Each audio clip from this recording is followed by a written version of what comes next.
ایک بار میں Hong Kong میں تھا.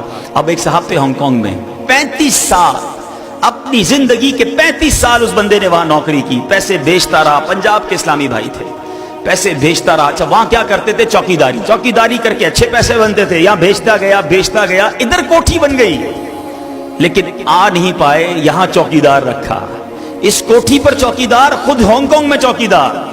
آخرکار گھر والوں نے کہا ساری زندگی گزار لی, اب تو کوٹھی بھی بن گئی, اب تو آ جاؤ.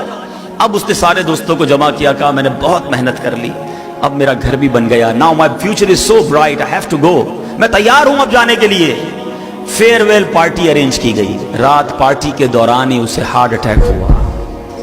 اسی پارٹی کے دوران اس کا انتقال ہوا. جس فلائٹ میں اس کے سامان نے آنا تھا, اسی فلائٹ میں اس کی میت آئی. جس گھر کو 35 سال لگا کر بنایا تھا, ایک رات اس گھر میں نہیں گزاری, وہی بندہ قبر میں چلا. 35 سال میں ہم نے کتنی بار قبر بنانے کی کوشش کی. آپ سب, میں بھی آپ کے ساتھ شامل ہوں, میں اپنے آپ سے بھی بات کرتا ہوں. صبح سے شام دنیا کی فکر تو ہے, مگر جس قبر میں آج رات بھی جا سکتا ہوں وہ قبر روشن ہوگی کہ نہیں, اس کی کس کو فکر ہے.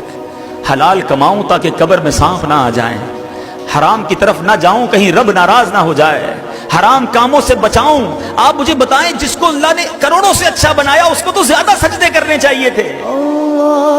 مجھے اور آپ کو یہ ٹینشن نہیں کہ پہلی تاریخ کو مجھے تنخواہ ملے گی یا گھر میں کھانے کو کیا ہوگا.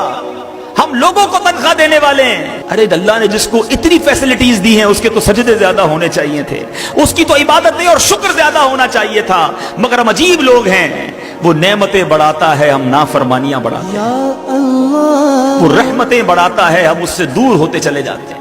دنیا میں ہمیں کوئی اچھا گفٹ دے دے, کوئی ایک بار اچھا برتاؤ کر دے, ہم اس کے تھینکس فل ہو جاتے ہیں کہ نہیں جناب یہ بندہ جو ہے میرے ساتھ کتنا اچھا اس نے برتاؤ کیا, اب میں اس کو کبھی ناراض نہیں کروں گا.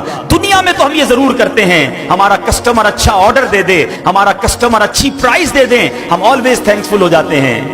اللہ مجھے اور آپ کو نعمتیں دیتا ہے, ہم نافرمان ہو جاتے ہیں. خدارا وطن سے باہر جانے کے خواب دیکھنا چھوڑ دو.